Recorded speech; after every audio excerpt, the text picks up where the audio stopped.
Welcome to the Monday Morning Marketing Podcast, and my name is Melanie Boylan. I'm afraid Esther has once again let me loose alone on the podcast, but I'm not going to be just sitting here talking to you by myself today. Thank God, you all sigh with great relief. I'm here today with Carmel Seery, who's going to be our financial queen on the podcast today. Welcome to the podcast, Carmel. Thanks, Melanie. Thank you so much for having me. I'm excited to be here and talk to you and I'll keep it interesting. Talk to all your listeners about the numbers in their business. Yeah, because let's face it, most of us go, oh God, really, finances? But there is a few pertinent things that we want to tell people today, and particularly our audience who largely would be startups or early businesses. And then we have quite a large portion starting to build up of scale-ups now. And we're quite lucky. We've got quite a wide audience across the UK, across Ireland, of course, and over the US as well. I believe you have quite an extensive range of clients yourself. I do. I am a business strategist and management accountant. And as a management accountant, I'm different, slightly different to the accountant that you're probably more, you and your listeners are probably more familiar with. Most businesses will have an external accountant that works. They bring the paperwork to at the end of the year. They work out the taxes and then they file your taxes. And they keep, that's a compliant accountant. So they work outside your business and they make sure that your business and the tax office in your country that are happy with you. And they make sure that you're filing all the returns and making all of that sort of legal stuff done.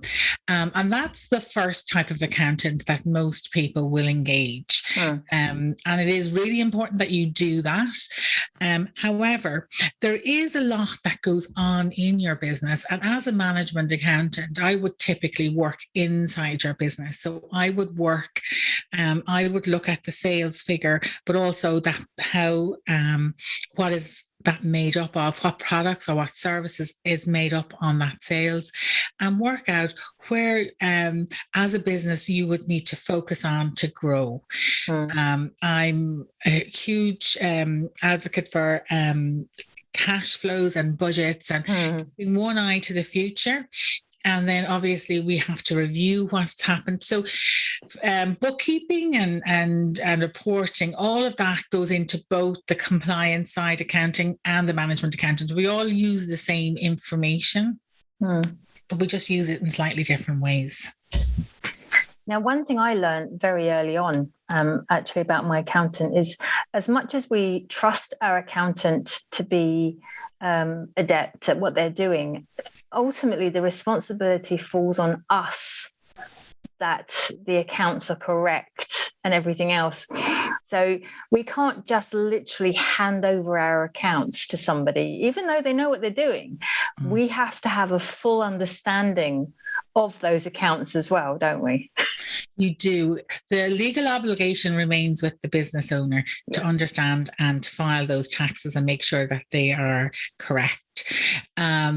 But there is also a fundamental for growth and for being in business and to see your business move and grow in the right direction.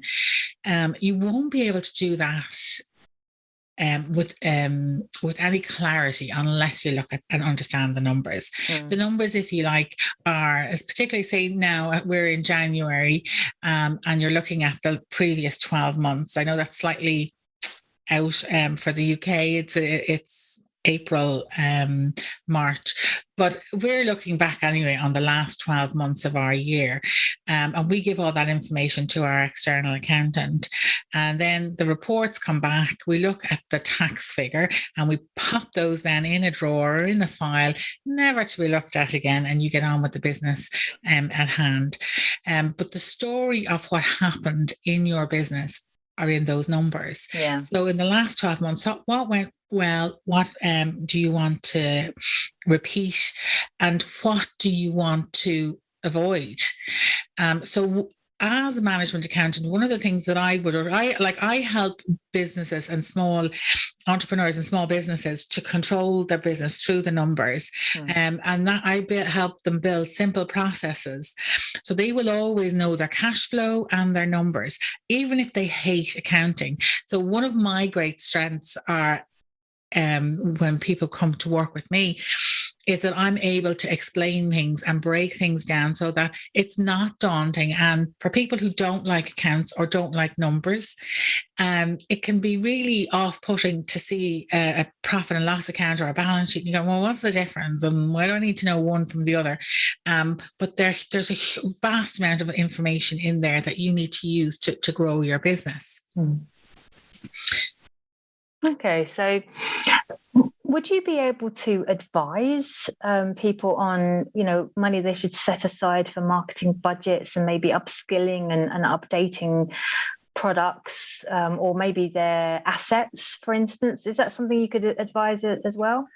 Well, every business is different, so their requirements are different, and how they want to grow can be different. But there are fundamentals that all businesses should be using, and one of those would be a rolling 12 months cash flow. So I would break that 12 months into quarters every 3 months. So you'd have maybe January, February, March, and then at the end of January you would move that on then to February, March, and April, and so on. So you're always looking at 12 months, but you break them down into the quarters, into the next quarter. So you're only ever looking really at 3 months in detail, and then less detailed, but overall the 12 months. And this is how you have your goals. You set your goals at the end of the year, or at the beginning of the year, what you want to achieve, and you need to put money against those. You need to put sales against those.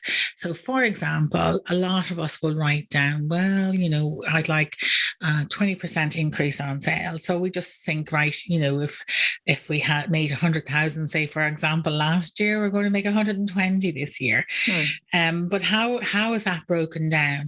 What months is that going to happen in? And you need to get real with that. And then what does that extra 20,000 mean to your business? Is that one client, or is it 20 clients, or is it, more or less than that? And that's where the numbers. So it's not just about the sales money coming in and your expenses.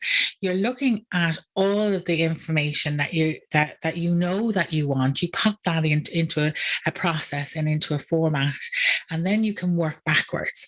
So if you want an extra 20 clients, and you think that there's a such and such media marketing media words coming up in March, if you're going to go there and you're going to get 5 clients, that's your goal to justify going. You're going to get an extra 5 clients. So you come back with those 5 clients, and maybe they pay you in April, or maybe not.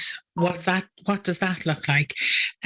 Or maybe you have another campaign going on. You're going to have to put money aside for marketing. So the whole idea of a cash flow is, where do you want to be and what do you need to get there?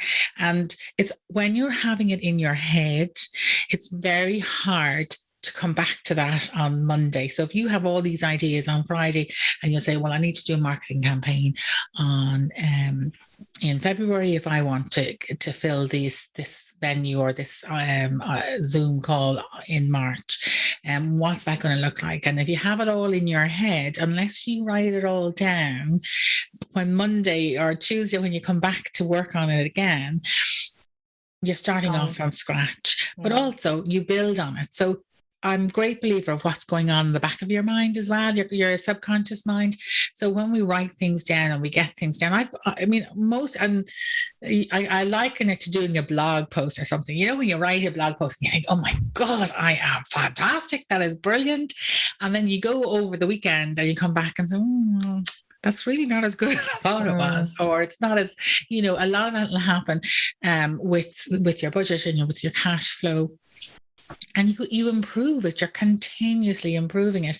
And the more you dip in with it and check it and look at it and review it and correct it, the more alive those numbers start coming, and you start then thinking, oh, right, okay, there really is a reason for doing this. And then we can tend to look back as well. So we're coming now to the end of January. I'm not sure when this will be going out.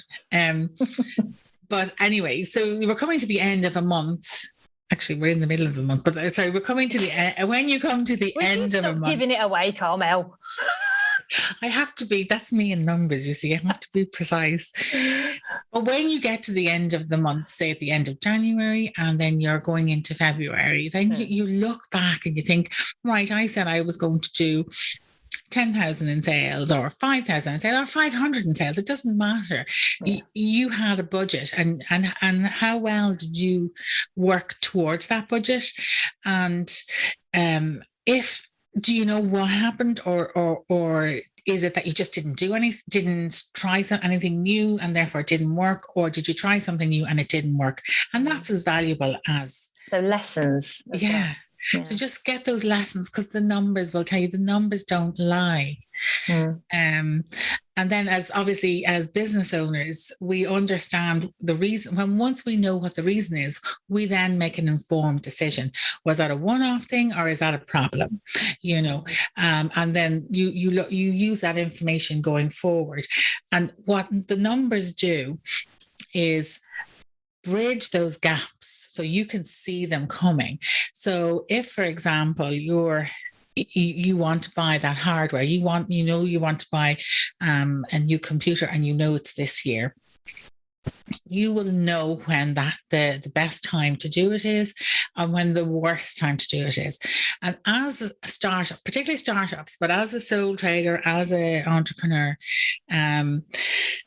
we often things come up and surprise us, and that causes us anxiety and stress. So somebody turns up with a bill tomorrow, or an opportunity comes up tomorrow, next week, and we don't have the cash in our bank to meet it. Whereas when you have it planned out and mapped out, you see those gaps at a longer distance. You can see them a couple of months before they happen, and therefore you have a chance to change something and move different things around, so that you're able to react more to opportunities that are coming up, and you plug in any of those money holes that you see coming along the line, which reduces the stress of money. Yeah. We see one of the worst things I remember when I first started, because it takes a while for your business to start making sufficient money that you can get a regular salary. And the way you were describing that, and saying, these opportunities sometimes come very, very, very quickly out of nowhere, and unless you spend the money then, you miss it. But it's really difficult to budget like that when you first start, isn't it? And because there's so many things you feel you need to get, and the priority matrix is a bit of a nightmare. So you think, oh well, I need a roll-up banner, and you're like, it's COVID, no one's going to come, but you're going to get a roll-up banner anyway.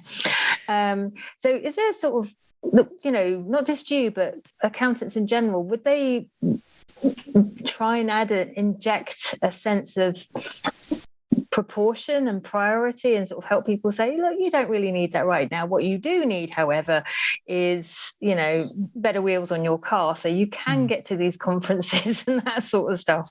So is that the sort of thing you guys would do as well?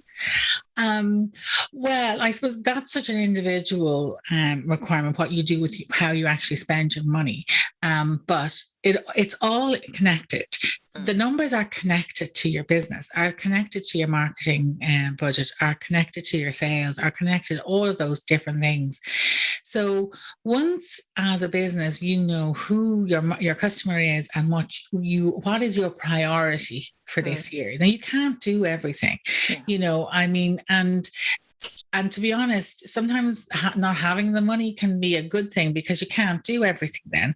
And then you and prioritize. It gets you to focus on what is it that you want to achieve. And this is where you need to sit down with your goals, and then you need to put those goals on the plan. So they don't work independently. There's no point in just sitting down there and writing up numbers to beat the band if it doesn't tie in. Everything should tie into your goals in that year that you want to achieve, or that quarter, or that month, that week, whatever.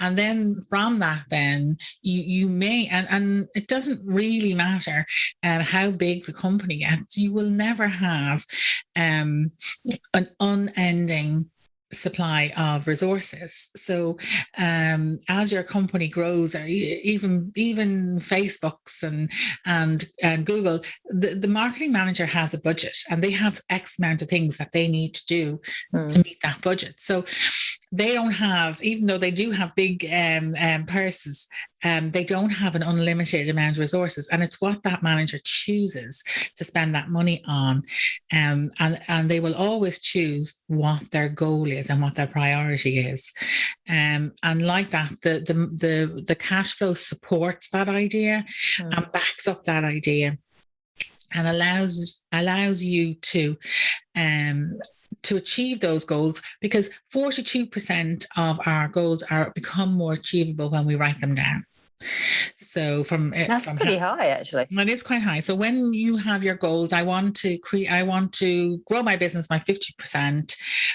By writing that down, you're 42% more likely to achieve it. Now, if you were to put a plan in place with numbers, I don't know what that number would be, because so many few people at startups are doing it. But I can tell you, because what you focus on is where energy goes, your focus goes, is it? Your focus goes where energy flows.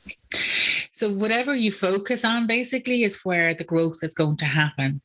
And that's why we need to be very mindful of where our attention is going to and what we're working on. And often we work on the customer who's the loudest, because they give the biggest pain. And that's not necessarily moving you towards your goals.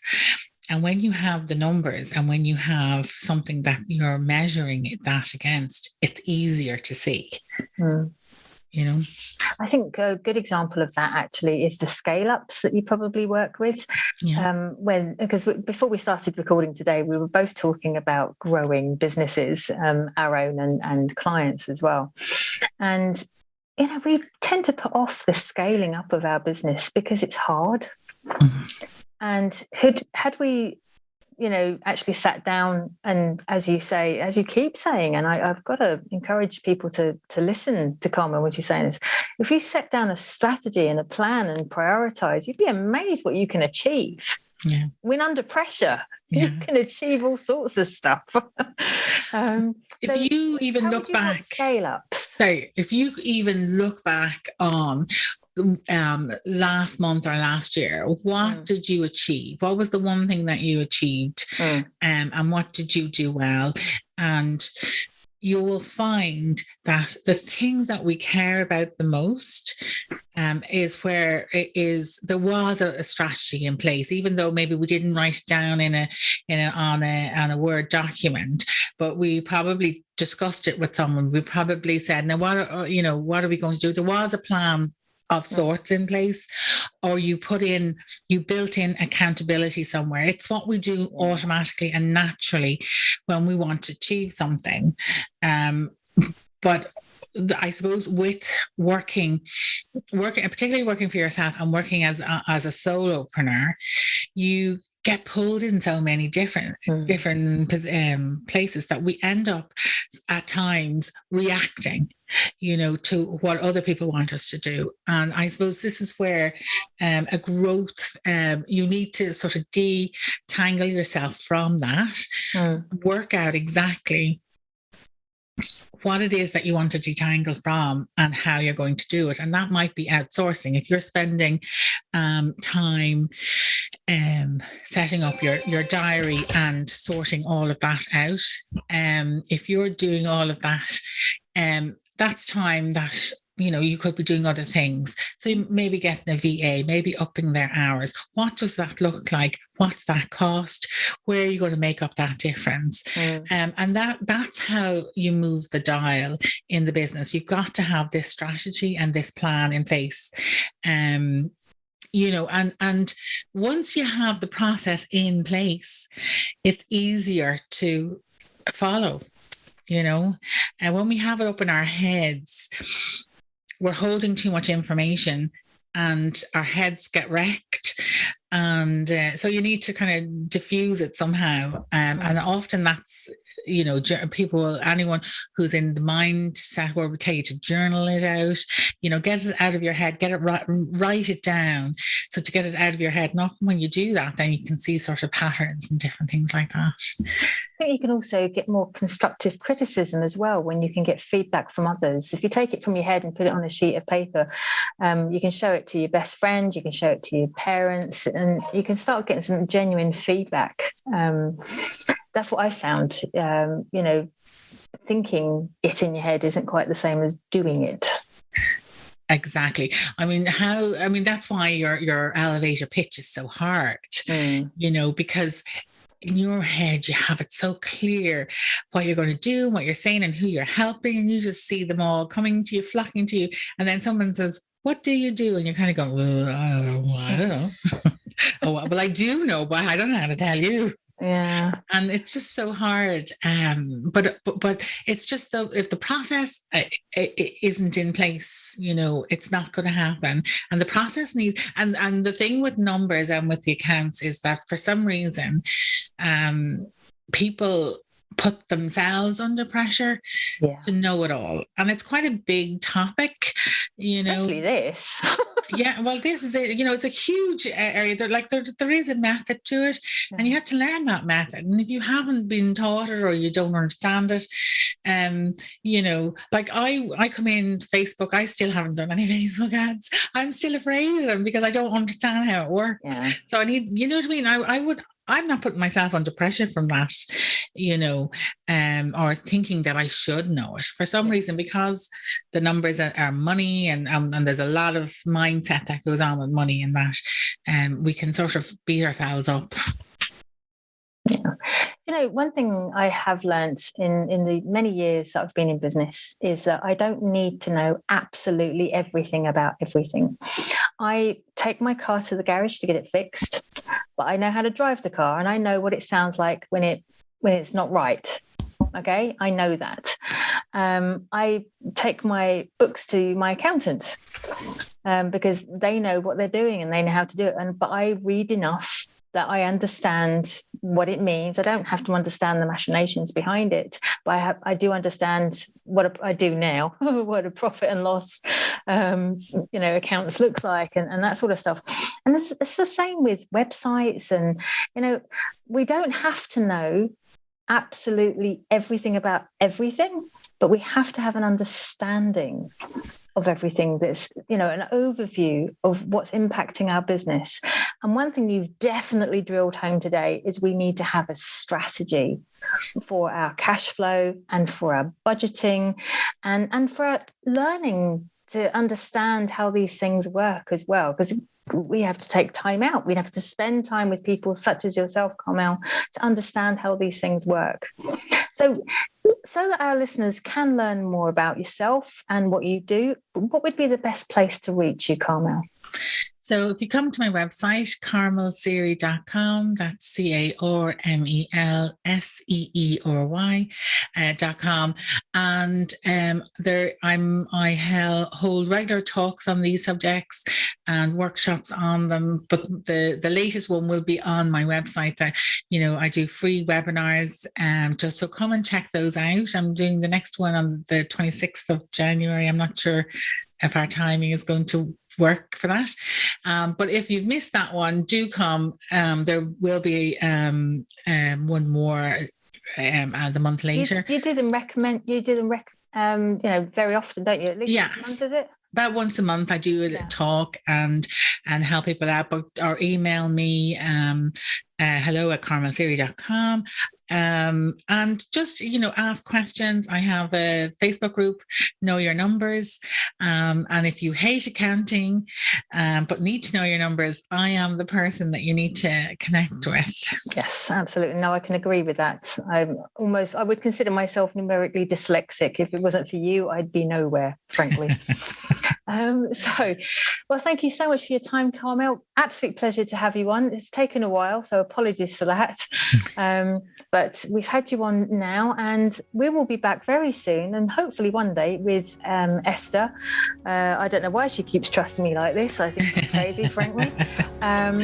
But yeah, we'll be back very soon with another podcast. Take care, guys. Bye for now.